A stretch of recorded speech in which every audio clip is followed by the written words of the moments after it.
Well, hello there, gunfighters. Saddle up for this episode of Gunfighter Life, where we talk about guns, gunfighting, tactics, ammunition, survival, hunting, all manner of things in the firearm genre, the right way, with Almighty God at the center, Judeo-Christian values, and real-world first-hand experience. What is on the gunfighter docket today? Well, today we're going to talk about my go-to Survival 22. So if you're interested in Survival 22s, then stay tuned for this episode of Gunfighter Life. Quick reminder, if this is not your first rodeo, if you like this show, remember to like, subscribe, leave a review, hit some stars. I'd appreciate that. And perhaps think about sharing it. The icon with the square and the arrow, send that to somebody you think will enjoy it. Either this episode or another. But blessings are meant to be shared. If this podcast blesses you, hopefully you'll want to share that with others. That's a mark of a good man. Sharing blessings with others. Alright, with that, I'm going to plug in the bio to establish some bona fides for today's episode. If you want to skip it, you can skip around 2 minutes. If you've heard it before or don't care, then we'll get into the main topic. I'll roll into a quick abbreviated bio and then into the main topic. First and foremost, I am a Christian. I don't apologize for that. God is number one in my life. I grew up hunting and fishing in the backwoods of the southeastern United States at a very early age. Some of my earliest memories are with firearms. I joined the Marine Corps at 17, did a couple of combat tours in Iraq. By God's grace, He got me through that safely. After that, I served as an instructor, an urban warfare instructor and a desert warfare instructor for the United States Marine Corps. I also served with the LAPD, both full-time as a sworn police officer and some more specialized assignments, as well as serving in the U.S. Army, full-time and part-time National Guard. I've been a FBI firearms instructor, still am an FBI firearms instructor, have been for a lot of years, also NRA certified and some other 3-letter government agency certified. I've been a private contractor for a 3-letter government agency I won't specify. I've been the commander of a tactical team in a large metropolitan area. By God's grace, He got me through all that in one piece, not because I'm better, but because He chose to have grace and mercy on me. I've been a professional hunter and guide. Professionally hunted things like buffalo and elk. Not many people today can say they've done that, but I'm blessed to be able to say that I have. I've hunted everything from white-tailed deer on the East Coast to mule deer on the West Coast to gray squirrel on the East Coast to prairie dog on the West Coast and elk and bear and wolf and slain all manner of beast. A state rifle and pistol champion a few times over in a few different disciplines. Now those experiences, it's not because I'm bigger or badder, certainly not bigger. In fact, I met one of the patrons in real life and he said something to the effect of, "I thought you'd be bigger." Reminded me of that William Wallace movie where he's like, "Oh yeah, if William Wallace were here, he'd shoot lightning bolts out of his rear end." Well, I'm not William Wallace, but I am the person that did all those things in the bio. But not because I'm bigger or badder. I don't think that I survived when many other young, good men did not.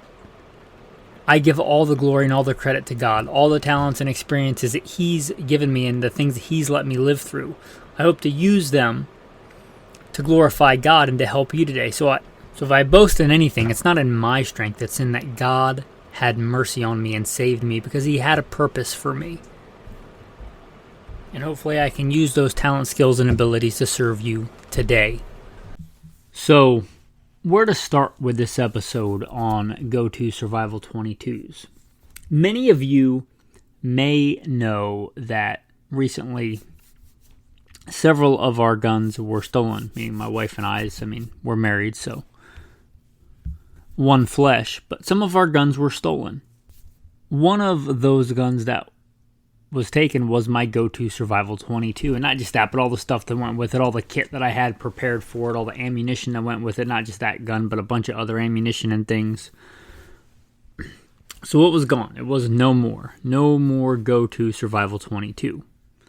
And that would be a good place to start, but I think even before that, growing up, I honestly don't remember what the first gun I bought with my own money was. Long before I was old enough to buy it myself, I would save up money and my mom would buy it for me. Go to Walmart and get a gun. I don't remember. It may have been a shotgun. My first gun that I ever had was given to me by my uncle. I can't remember what I bought next, whether it was a shotgun or the 22, but it was either my first or second one that I bought with my own money, a Ruger 1022, stainless. I still have that gun. Thankfully, that one was not taken. Just a pretty run-of-the-mill stainless Ruger 1022. Still a great gun, still dry fire with it all the time. It is a phenomenal gun, a great purchase. Growing up, one of my best childhood friends, he was on Team Marlin Model 60. That's what he had. I had a Ruger 1022. They're both good guns, but I do love and have loved for decades the Ruger 1022. Who knows how many hours I spent afield putting meat on the table, and let's be honest, probably shooting a lot of things I probably wasn't supposed to with that Ruger 1022.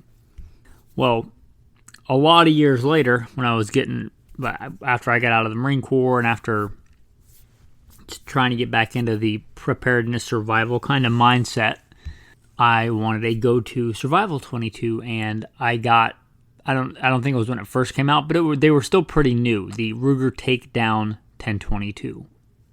I was a little trepidatious about it, so I thought, it's a takedown, maybe it won't be as accurate, but I found it to be as accurate or more than my standard Ruger 1022. There was no issues with accuracy. I had it just set up with good go-to tech sights. I like iron sights. If you're not familiar, if you're looking for a good iron sight for your Ruger 1022, like a good military-style peep sight, the tech sights are probably the best. Second to that are the Williams. Williams are what I have on my original 1022, and I think that's just because they're on there and they're zeroed and I'm confident in them. I'll tell you right now, the beefier, probably better sights and easier to adjust and things are the tech sights for the 1022. Basically gives it similar sights to an M1 carbine. They're good sighting systems, either one. That's what I had on my takedown. Also had a bunch of ammo in there and a bunch of accessories. Had a Volquartsen, I believe, trigger kit in there. And even the latter one that I had, the takedown, I had that thing for years and years and years. Again, it might not have been the first 1022 takedown when it very first came out, but I had that thing for a lot of years. And did a lot of hunting and survivaling with it. Well, it got taken. So that was a lot more recent. Several guns got taken. That was one of them. And that was one of my core battery guns. I'm not a gun collector, but I do have some guns that I don't consider part of my core battery, like a specialty deer hunting rifle or Alaska rifle or something like that. That's not part of my grab-and-go core battery. That was one of my grab-and-go core battery. So, as you might imagine, with my background and being into guns, putting it lightly, I wasn't just going to go out and get another 1022 takedown. I was going to do a rigorous search to find out what was the best Survival 22 for me. And we'll get into that, but I think probably it's good to get in some philosophy here. Philosophy of the Survival 22. Now, I am not the guy that says your go-to gun for the apocalypse, for peanut butter and chocolate hitting the fan, should be a 22. I've said that before, but we get new listeners all the time, and I know I'm not so filled with hubris as to think that everybody listens to every episode. So, a lot of people will make the case that for the end of the world as we know it, man, when the zombies come and they all start voting Democrat and the world just falls around us, your one gun that you need is a 22. And to be fair, there are a lot of good reasons, which we'll get into. And this is not my first choice, or even my second choice, but maybe a tertiary choice. But let's get into why so many people are so passionate about the 22 for survival gun. It's going to be your one go-to. And we often play this thought experiment out as to what would be the ultimate go-to long gun. So many will say that it's better than any other firearm. You can kill anything with the 22. You can take out deer. Many deer have been killed with it. You can take down an elephant. By the testimony of 2 or 3 witnesses, I think this is a pretty legit story that there was, in fact, a pachyderm taken down with a 22 long rifle. So they will say, there you go, it can kill anything. It's a lethal round. It certainly kills many people. And I can carry a lot of ammo. And I will say this is like the big case for the 22, the biggest for a survival gun. And I've used this analogy before, but again, I know not everybody listens all the time. I could literally, well, there's a ton of snow on the ground here, but I'd probably die of frostbite before I needed to use the gun. But you get the idea. I could literally run out of the house with no shirt on, no shoes, just a pair of old Woodland cargo pants. I was first issued in the military, the old Woodland pattern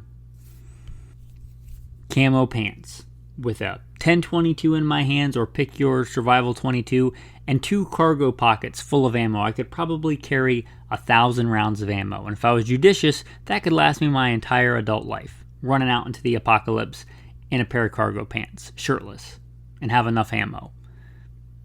I'm not advising that to be your go-to battle plan. I'm not advising that for a apocalyptic strategy or even an apocalyptic B movie.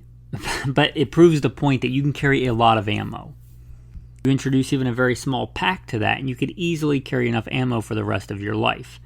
That is the big advantage of the 22. That, and it's affordable, because you could make the case, maybe, we're not going to get in too far down this rabbit hole, but you could maybe make the case that you could do that with 22 Magnum, or you could even do it with 5.7. But 22 affordably so. Like, you could probably go down to Walmart, well, depending on where you are in the country, if you are in a more free America and you can actually get ammunition at Walmart or whatever. Hopefully your Walmart still sells ammo and guns. But you could go and get a couple of bricks of ammo for not a lot of money and be ready to go as far as ammo loadout goes. It's easy to carry a lot of it. It's readily available. It's lightweight. Those are the reasons that it's often people's go-to for a survival gun. Now, I said it's not my primary or my secondary, but there is situations where it would be a good one. Like, I recently did a road trip across country. It was one of the guns that came with me. Because if something bad happens and I have to cover a lot of miles on foot, then that makes a big difference, right? If I have to cover many a mile on foot, the 22 for that makes a lot of sense. Because, again, I can carry a lot of ammo. General go-to survival gun is a shotgun. Way more versatile, way more powerful, way better for defense. But the ammo is heavy. All right, think of those cheap, and I'm not telling you this should be your loadout, because there's one of the great things about the shotgun is the versatility of ammo. But just picture in your mind one of those cheap 100-round boxes, like 4 25-round boxes, 100-round boxes of ammo at Walmart. Picture the size and weight of that.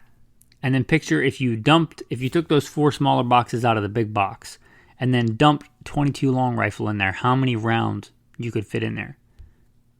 Instead of 100 rounds, you get 1,500 rounds, 2,000 rounds of ammunition. And you don't even need to carry that much. I'm just doing that to prove an intellectual point. You carry a lot of ammo. And if my goal is to cover a lot of miles on foot, my pace is going to be either hindered or quickened depending on the weight of that ammo. And the ammo, as much as I like guns and ammo, they're often not even the most important part of survival. Certainly less so than salvation, because eternal survival is most important, and mental toughness and skills and ability, and even farther down that list, probably less important, let's be honest, than water purification. But it is important. It is important.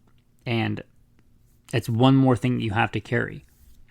So you'd have to do that for yourself, figure out, do I want let's say 100 rounds, which is fairly heavy loadout if you're talking about carrying everything else you need to survive?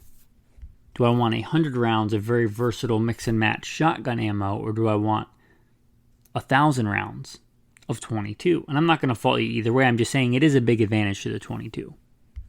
Now, with some of the philosophy behind us, assuming you do want, even if it's not your, like me, even if it's not your primary or secondary, you do want as part of your core battery a good survival 22. What should be some of its characteristics? And I wanted to start, I've been thinking about this, perhaps it should be its own episode. Let me know in comments or show notes. Or maybe go to Patreon and comment on a public post, even if you're not a patron. But if you think this next little section should be its own topic. But a lot of these so-called survival rifles, they were meant for a different thing in mind than like a long-term grid down, end of the world as we know it scenario. They were made for a totally different set of parameters. They were made for a really bad day in normal times. It might even be a really bad week or month, but things outside of this bubble of catastrophe are normal. If we look at something, I'm going to pick the classic AR-7, Henry AR-7 survival rifle. I know it wasn't originally made by Henry, but it is now. But if we look at the AR-7 survival rifle, some of the criticisms that it gets is it's not a good rifle because it doesn't last for thousands and thousands of rounds. Well, again, let's look at the parameters. This was a pilot Air Force survival rifle. This wasn't meant to go into the apocalypse with. This wasn't meant for long-term grid down, generational feeding your family. It was made to be a lightweight, takedown, fit into its own stock survival rifle that a downed pilot would use to get from where things were really, really bad to where things were not bad. Maybe tank some game along the way, maybe shoot quietly if they have to encounter some kind of small resistance and it's nowhere near as loud as many other rifles are going to be, like certainly much quieter than an M4 or an M16, which can be its own kind of advantage. And again, he's trying to cover probably a lot of ground quickly. Going back to size and weight of not only ammo, but of the gun itself. That gun, I think, weighs less than 3 pounds. And if he's got, 100 rounds of ammo, which weighs very, very little, he wouldn't even notice a difference in weight. He could literally, if he's in good shape, run for days. And if he needs the 22, it's there. But that's what that rifle was designed for. That situation or something like it. Or for you as a civilian, maybe you are a pilot, or maybe you're just going on a canoe trip and you're going in some really rugged remote country, and if something bad happens, either you get injured and you can't get back, or you've lost a ton of your supplies. I've actually had that. I've actually been in a pretty nasty canoe incident when I was younger. My buddy and I shot and ate a raw goose. We were hungry, and it was so wet and nasty we just couldn't get a fire to keep it going. But in those kind of scenarios where the world around you, and once you get outside of that disaster bubble, is normal. So that 22, that normal go-to survival 22, it doesn't have to last you for decades of hard use. It doesn't matter if it wears out after 500 rounds because it has far exceeded its mission parameters. It's not meant to be an heirloom quality passed down thing. It's meant for emergencies. And if that's the kind of survival situation you want, if you want a good backpacking survival rifle, again, it's very lightweight. It fits into its own stock. It floats. So it's got a lot going for it. That's not the kind of survival situation that I want to go to Survival 22 for. I may get one of those kind of things in the future, but I want something that's going to last and something that I can train with because I like to train. And although it's a go-to survival 22, it is also a go-to training 22. I'm not a gun collector. I don't have tons of guns. So it's going to pull double duty as a training 22, which means I'm going to pull the trigger on it a lot. That's the difference. Like, if you're talking about a survival 22 for the end of the world as we know it, for the peanut butter and chocolate hitting the fan, for the metaphorical zombie apocalypse, right? You probably don't want one of those. I'm just picking on the Henry because it came to mind, but there are others like it that they weren't really made for that. They were made for a bad camping trip or a downed pilot But you get the idea of an acute, things are really bad right now, but they're normal most other places. So this weapon does not have to last long term. I'm looking at it as more towards a gun that I can train with, shoot, and have in the truck and have ready. But I do have to cover a lot of miles on foot, and I want it to last for decades and decades. God willing, generations.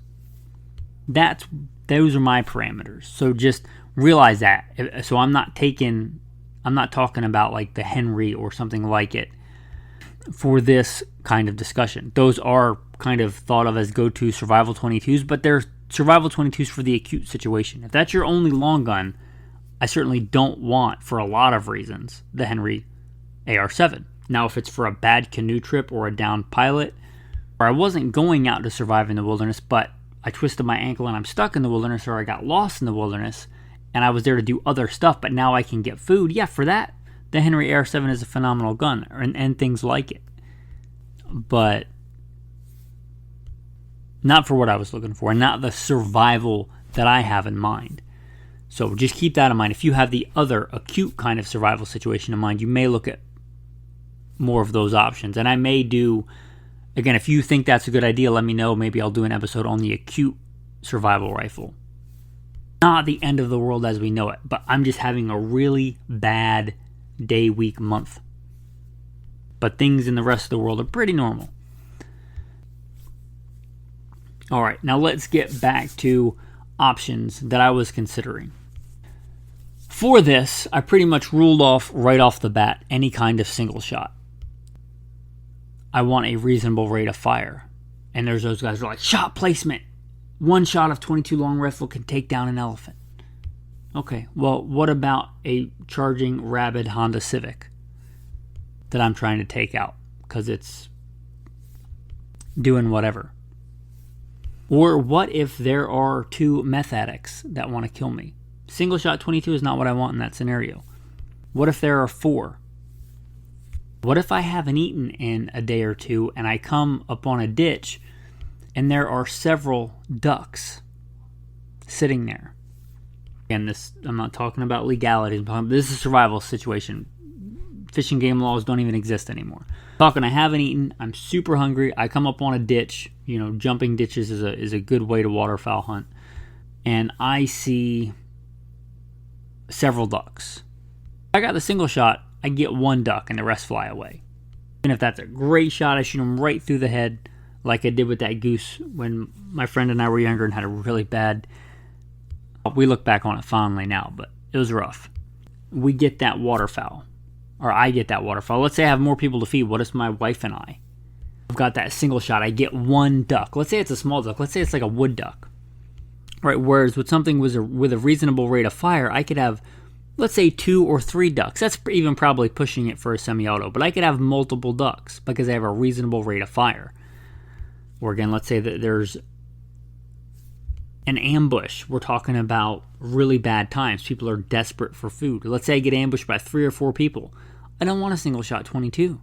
I know that people love those, and I like them too. I have one. I have it for training. I have it for hunting to make it more challenging for me. Again, more challenging. If we're talking about peanut butter and chocolate hitting the fan, the end of the world as we know it, it's going to be challenging enough. I don't need to handicap myself with a single shot rifle. If that's, again, my go-to long gun. No, I want a reasonable rate of fire. So all the single shots, even like the single shot over and under 410 22s, stuff like that, you got 2 shots. It's not a reasonable rate of fire. So I want reasonable rate of fire. And this means things I would consider, and I did consider, bolt action or lever action.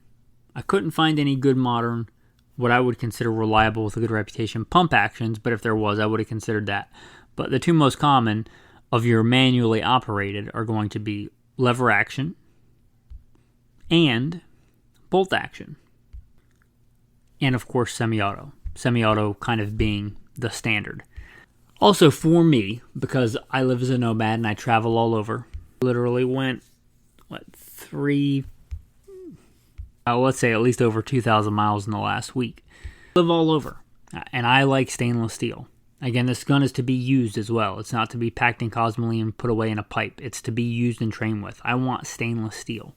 That ruled out a lot of guns. It ruled out pretty much every single Henry lever action gun, because they don't make one in stainless steel, as far as I'm aware. They make one with like a shiny receiver, which is the opposite of what I want. I'm trying to show off at the range. I want a matte receiver in stainless, not a shiny whatever material they are and a blued barrel. Makes no sense to me. This is just for show. But that pretty much ruled out every single Henry. The cool thing about the Henry and many other lever actions is they will shoot 22 long rifle, 22 longs, and 22 shorts. And not just shoot them once, but they will shoot several of them. They'll also have no problem cycling subsonics, CB caps, and calibres. Without getting into the difference between those, when you fire those in a long-barreled rifle, they can be very, very quiet. Quiet is good, especially for this kind of scenario we're talking about. So that is really intriguing for the manually operated. Now you can do that with the lever action, you can do it with the bolt. Also, if it's going to be my long gun that I have in this kind of situation, I want the ability to mount optics, but I also want really good iron sights. And you would be, maybe you wouldn't be surprised, but it appalls me how many rifles, center fire and rimfire, come out nowadays without iron sights. Are you kidding me? It's like buying a car without a steering wheel. No, you need iron sights. Or it's like buying a car without brakes. You don't need them until you really need them. If it's a range toy, whatever, get a gun without iron sights. But come on. So I wanted the ability to both have good iron sights, not just vestigial #MeToo iron sights. Oh, look, I'm a sight. Yes, I know what that means, and stop being offended. Be a man. But it needed to have good iron sights, and it needed to have the decent ability to mount optics. Because again, if it's going to be my one go-to, I want it to have the ability to have both, and it's a force multiplier, right? A red dot or a low power variable optic, that's a force multiplier. Many of the advancements in firearms in the last 100 years have not really been the guns themselves. They have mostly been in the optics and ammunition technology, like bullet construction and such.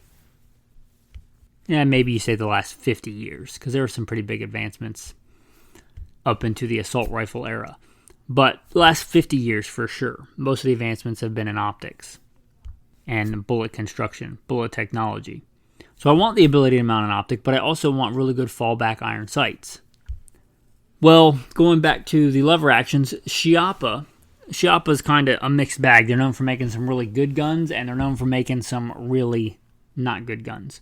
Some of their guns are really good, like the Schiappa Rhino may look atrocious, but by all accounts a very well-made revolver, and it looks atrocious for a reason. It has a reason behind its strange looks. Also, like the Schiappa lever action centerfires, they're some of like the most expensive, what I would consider practical lever action guns on the market. They have a really good reputation. Their lever action 22s, I don't have any personal experience with. I was willing to give them a shot, except for most of their models, and they do make a takedown model, which is a big plus. Not necessarily a deal breaker, but they, from what I can tell looking at pictures, make a fairly close approximation of the old Marlin lever action takedowns. They made one called the Kodiak. They made apparently two different models called the Kodiak. One had a stainless barrel and one had a blued barrel. I'm not interested in the blued barrel. Either way, I couldn't find any of them with the stainless barrel in stock. I just couldn't. I don't know if they stopped making it. Just couldn't find one. Also, they do come with iron sights. And what's really cool is the iron sights and the upper receiver are all in the same fixed part, so that it didn't affect it at all, taking the barrel on and off. However, it did have the smaller, if you remember the old school, I think it's 3/8 dovetail that like the old Marlin Model 60s had. It's not a good mounting system. It is, in the best case scenario, acceptable. And it's like acceptable. It gets like a C for optics mounting. You can mount optics on that old 3/8 dovetail. It's not great. But again, it has decent backup iron sights. So if I smash that optic, I still have good iron sights. That being said, I couldn't find any actually, even though apparently it doesn't list them as discontinued, I couldn't find any lever action Schiappa Kodiaks with the stainless in stock anywhere. That would have been a cool option It is a takedown model, it's stainless, and although it's not semi-auto, it's got a slower rate of fire. Lever action still pretty quick, and assuming it's like the Henry's, and I'd never got one in my hands to read the side of it, but it should fire the shorts, the longs, and the long rifles, and it should fire them with a reasonable cadence. And I can get several quiet rounds with something like a short or a CB cap or a Calibri. So you get the idea there. That's got a lot of merit to it. But again, couldn't find one. And also, they were a bit heavy. They were like 5.5 pounds, which is not crazy heavy, but heavy like an M1 carbine, which is a intermediate cartridge. Also, on the bolt action side, actually the only bolt action takedown that I'm aware of is the Oahi. I didn't see any of those in person, and I live as a nomad, if you guys don't know. My wife and I have like an actual address, so it's hard to get stuff sent and shipped. So anyway, that was kind of out of the running for that reason. Also, they're pretty expensive. They're probably worth it. There is the Oahi. It's basically a Ruger 1022, but turned into a bolt action, which is also a takedown. So you might consider that one if you can get your hands on one. It's made by Tactical Solutions. Tactical Solutions makes really good stuff. They're kind of well known in the 22 competition shooting arena, but that one was kind of a tailor-made survival 22, and it's a really good one from what I can tell.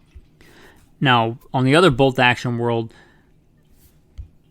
there is the Ruger American Rimfire, which takes 1022 magazines, but it's a bolt action. Sadly, a lot of those don't have iron sights. There are a few models that do. There are a few models that have a stainless barrel. There's only one model out of all the Ruger American Rimfires. Again, what is going on with...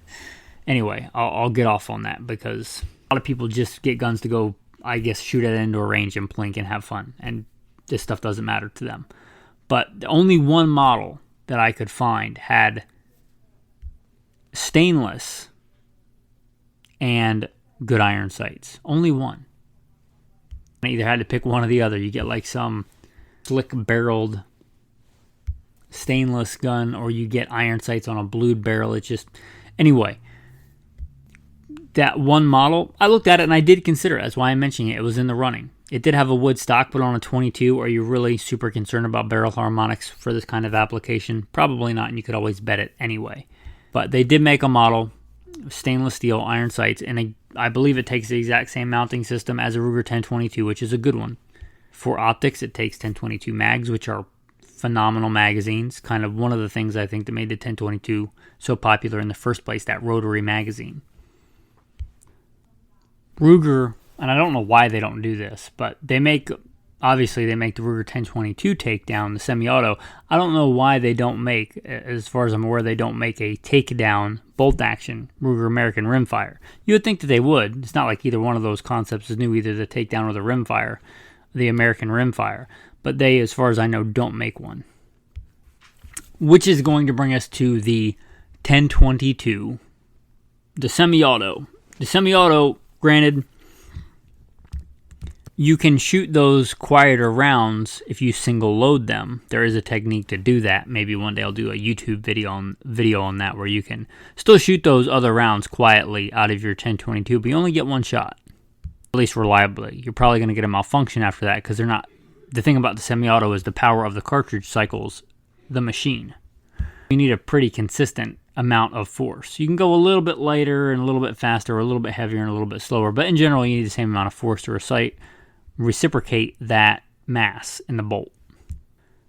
But you can get one shot off if you want to shoot a quieter type round. That being said, you get the big advantage of semi-auto firepower. And when I think survival, I think of that bifurcation of putting meat on the table and defense. Stopping somebody that's trying to kill me or kill somebody else. Loving my neighbor as myself. Preventing my loss of life at the hands of somebody else, and preventing somebody else's loss of life at the hands of a nefarious person. For that, yeah, semi-auto is a giant advantage. So, obviously the 1022 is the standard, right? It is the standard.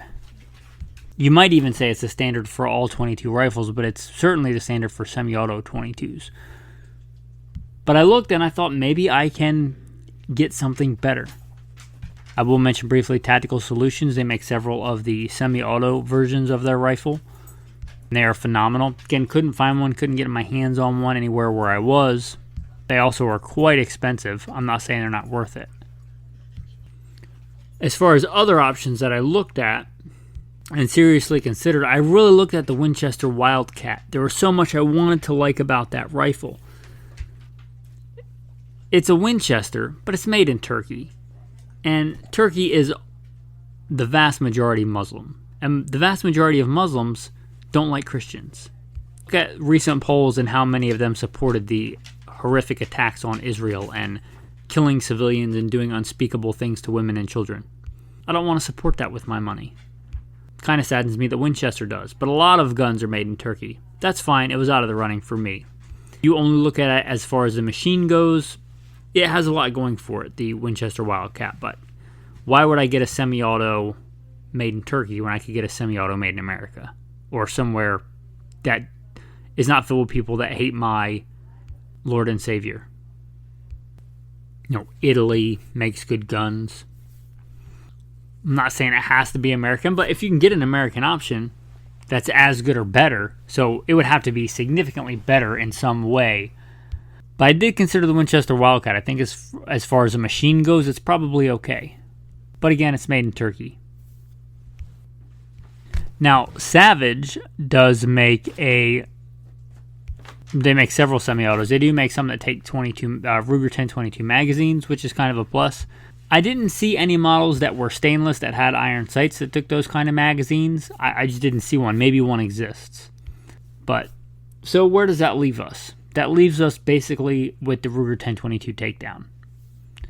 Why would you... the takedown is not a make it or break it, but it's a big advantage, especially if you're trying to move through an area without somebody knowing that you're armed. Not for any nefarious reason. One, it's just more convenient. You can just put it in your backpack. But the takedown is a big feature. So, alas, after much consideration and pontification and considering this option versus that option, and is it better to have a manually operated that shoots different rounds, or is it better to have a semi-auto? And if I'm going to get a semi-auto, is there anything I can get that's better than the Ruger 1022? Again, alas, I landed on the 1022 takedown. Now, there are several different models of the Ruger 1022 takedown. I'll tell you which one I got. I got the one with the Magpul backpacker stock. One, because it's quite a bit lighter. It's a pretty light, I think 4.5 pounds. It's like a pound lighter in that pound range, and some of the options we talked about. And again, if the whole point of this is being mobile and saving weight, right, you can fit a lot of 22 ammo for that 1 pound. Also, I think it's just a better ergonomic stock to begin with. The fact that the upper and lower get locked together. If you're not familiar with the backpacker stock, you probably saw it in the thumbnail. But it's a pretty cool idea. That's not a make it or break it for me, but it's a nice to have. Also, I got one of the models with a threaded barrel, and not because I want to put a can on it. Don't really care about that. It's a nice to have, and also I like to put a kind of birdcage kind of muzzle device on there, not because I'm worried about flash at night to take out sentries, because I drop guns a lot. I have been known to beat guns with hammers. I might smash it into something. I might smash it into the car door.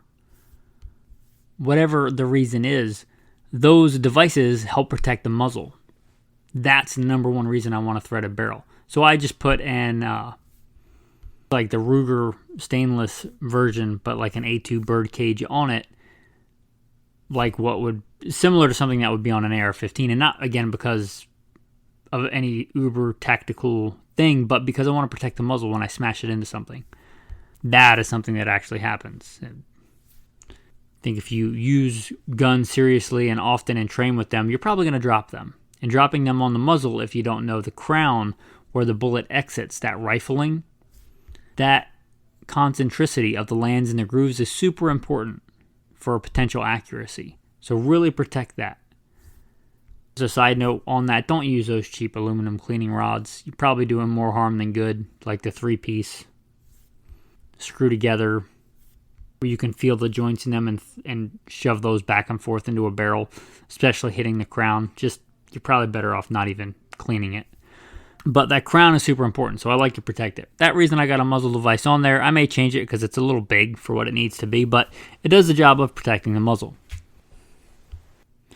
I was sad to see that when I got mine, it came with a really good case. Like, it came with its own bag, which I still used and carried extra ammo and different things, support gear for the rifle in the bag that it came in. I like the fact that it came in that bag, and if I needed to, I could just throw the whole bag on top of a bug out bag under a flap or something and resituate it later. But I liked that. This one didn't come with that, which kind of stinks. Anyway, I ended up, the same store that I bought the gun at had small, like, sling bags. It was a Hazard 4 sling bag. I tried it and it fit almost like it was made for it. But it was a decent sling bag, gray man. It could have been any matte color. It just happened to be gray. It could have been tan. It could have been green. I don't really care.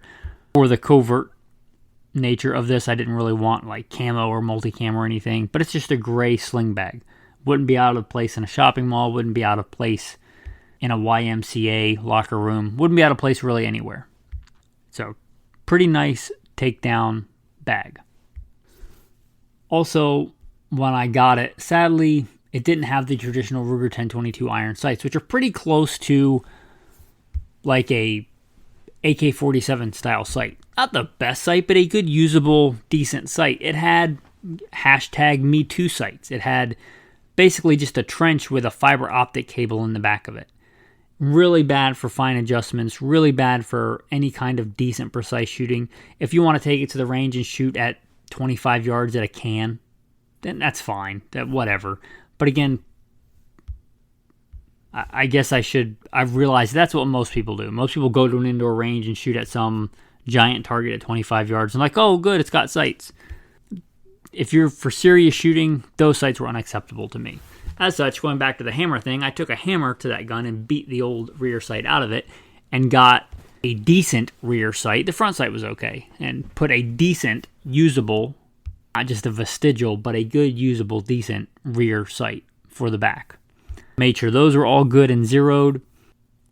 Then I had my second internal dialogue debate, which I then externalized on Patreon and asked for their help and opinion.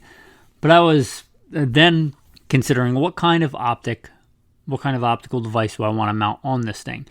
And that got down a whole side rabbit hole. It took a long time of a good rail. You see, I don't know why, but the rail they designed to come with the Ruger 1022, when you mount it on there, you can no longer see and use the iron sights. Which means if I have to take the optic off and use the iron sights, I also have to take off the rail, which is a tedious process. You can't just have like QD mounts and throw off the optic when it breaks, if it breaks, and use the irons. You still have a rail that obscures the iron sights.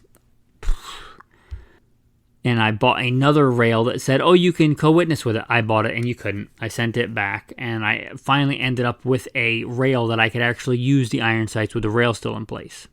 So whatever optic I got I wanted it to be easily removable. So that if and when I break it, I can just take it off. And in the course of me running to cover, twist thing comes off, we're good. I've got iron sights and they're zeroed. They're not just, if you have backup iron sights, but they're not zeroed, they're a decoration at that point. Train with and make sure your iron sights are zeroed, but iron sights are decent if they're good, usable iron sights, which again, they were not on this model when it came, in my opinion, but they are now. And now I had a rail that I could actually co-witness and use. And then there comes the whole debate of you're taking the barrel off and the receiver. But again, I had my old Ruger 1022 takedown for a long time, and I had different sighting systems on there, and I never saw a problem with the shift in point of aim, point of impact, and taking the barrel and moving it and putting it back on. I wonder if a lot of that has to do with people that don't read the manual. You're not just supposed to just buy the gun and put it together. There is an actual technique for headspace and timing. It may not be the proper vernacular, but that's basically what you use when you do it on a Ma Deuce on a 50 cal machine gun. So I'm going to use it here. Headspace and timing, when you're twisting that barrel and that mechanism to lock it together, you're actually supposed to do that manually and get it set. You're not just supposed to take it on and off. You're supposed to actually fit it to it. And if you do that, again, I've never had any issues with any kind of shift in point of aim, point of impact. So with that being said, now that I had the ability to mount an optic and have good usable iron sights and co-witness with the rail on there, the big debate for me was either a fixed 4, which I like, especially if it was going to be a go-to hunting 22, that would probably be what would be on there.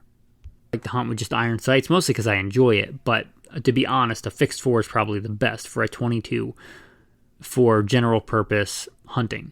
Fixed 4 is a phenomenal option. I could go that route, but again, this is not just a strictly hunting 22. Actually, I have more specialty hunting 22s for that. This is go-to takedown survival 22. So then the internal dialogue in my head is, do I go with an LPVO? The pros being I get magnification or no magnification if I want.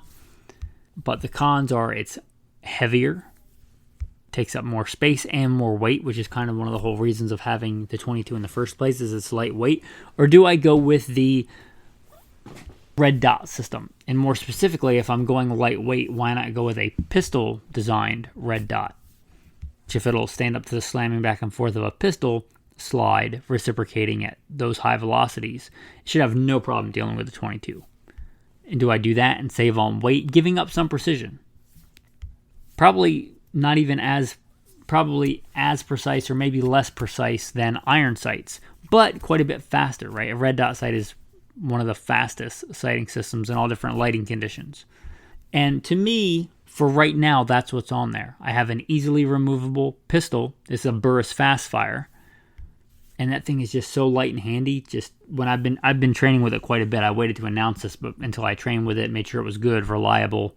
That thing just beckons me to shoot it fast. Just run it fast. It likes to be shot fast. It's a lightweight, handy, good ergonomic 22. And it's got a Burris fast fire red dot on it. And I think that's a good option. I'm not saying you're wrong, and I'm not saying that's what's always going to stay on there. Maybe I'll try different things.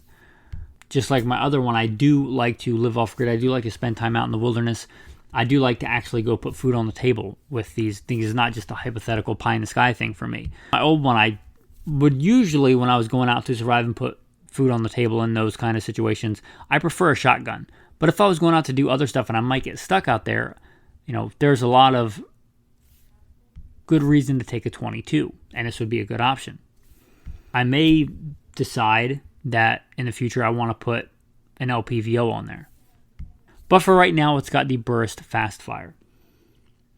Other things that I did to it, since my last one, Ruger came out with its own trigger system, which is not crazy expensive. The actual factory trigger that came on it was actually far better than what I remember. I remember them being really bad. The new trigger that came on it wasn't bad, but for not a lot of money, they made the Ruger BX trigger. And I tried it at the store. They had them in stock. It was a phenomenal trigger.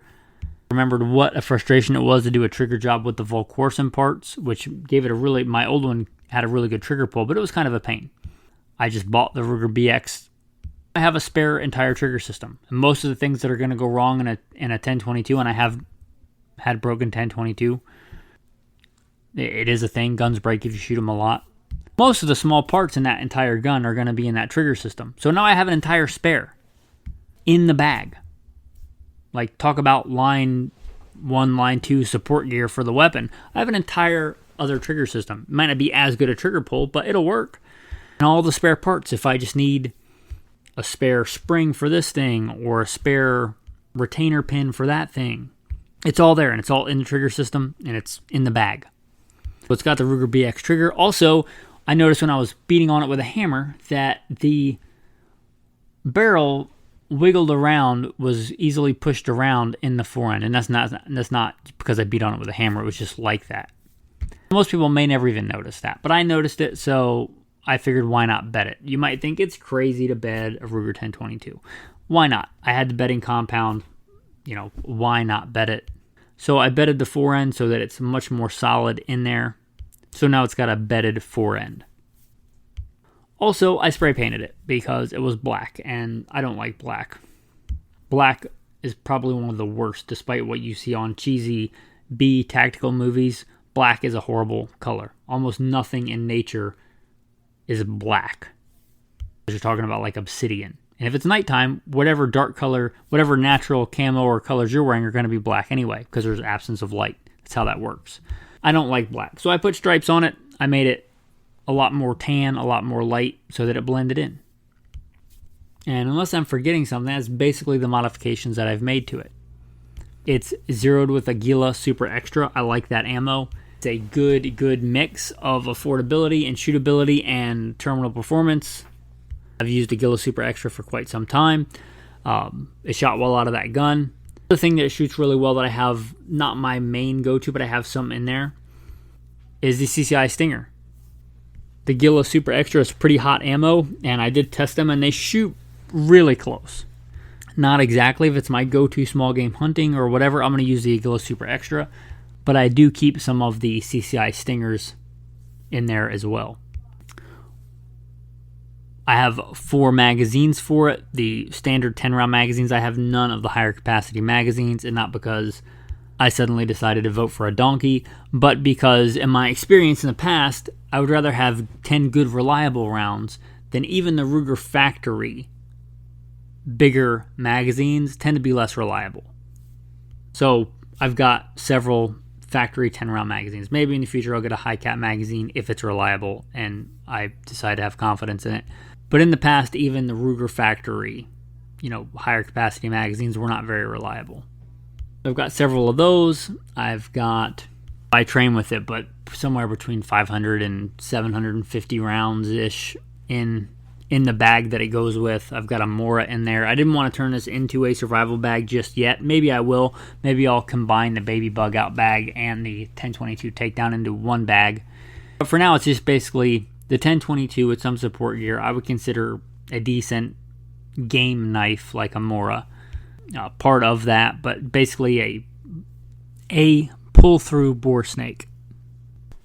So on that pull-through bore snake deal, pull-through bore snake is important. Your tactical tip of the day, people often worry about how many rounds does this gun have through it. It is very rare for the average person to shoot out a gun. I'm not saying it doesn't happen. It certainly happens. Especially if somebody shoots competition, shoots a lot. Most people don't. And unless you're like a high volume center fire rifle competitor, you're probably not shooting out a lot of barrels. And those guys generally don't sell their guns. They generally re-barrel it. So a lot of people often, I think, worry too much about how many rounds this gun had through it. In my experience, it's far more common and easier to mess up a gun by cleaning it improperly than it is to shoot it out, for lack of a better term. Talking about going back to those cheap 3-piece aluminum cleaning rods. Don't. If you have one, throw it in the trash. They are not a bargain. They are a cheap way to ruin a gun. Don't. For one, here's one of your tip inside a tactical tip. Clean your barrel in the way that the bullet travels. Clean it from the breech to the muzzle. Unless you can't. There are some guns you can't do that on. But if you can, clean it from the breech to the muzzle. If you have to clean it from the muzzle, then get a good 1-piece stainless steel or coated cleaning rod with a muzzle cone protector. Yes, that's a thing. It stays on the crown. It protects the crown while the cleaning rod moves back and forth. If you spent however many hundreds of dollars or thousands of dollars on the gun, don't clean it from the muzzle with a cheap aluminum cleaning rod. Get a good cleaning rod, and if you have to clean it from the muzzle, use one of the crown guides. Or just don't even clean it at all. You're probably better off just not cleaning it. Take it to a gunsmith and pay them to clean it. You're talking about like a modern smokeless powder non-corrosive ammo. Probably going to be just fine for a while if you don't clean it. Talking about black powder or corrosive ammo, that's a whole different ballgame that we're not talking about. That being said, a really good way to clean a gun oftentimes is a bore snake. It's not going to get it pristine if you're talking about bench rest shooting high velocity rifle rounds. You're probably going to want to do more than that, but If you do something like get some solvent in the barrel, let it sit, pull a bore snake through it, then put some CLP down the barrel to deactivate some of those solvents, because that's not good to leave in a barrel, and pull a bore snake through it. That'll do a lot. It's not going to be perfect, but once you get, tens of thousands of rounds through that gun and you really need it cleaned, then if you don't know how to do it properly, take it to a gunsmith. But again, in my experience, I would be more cautious of a gun being cleaned improperly than I would one being shot out. Anyway, that is your tactical tip of the day. Don't destroy your gun by trying to protect it by cleaning it improperly and ruining it. Anyway, that is your tactical tip of the day. Your tactical verse of the day. You shall keep my Sabbaths and reverence my sanctuary. I am the Lord. Give no regard to mediums and familiar spirits. Do not seek after them to be defiled by them. I am the Lord your God.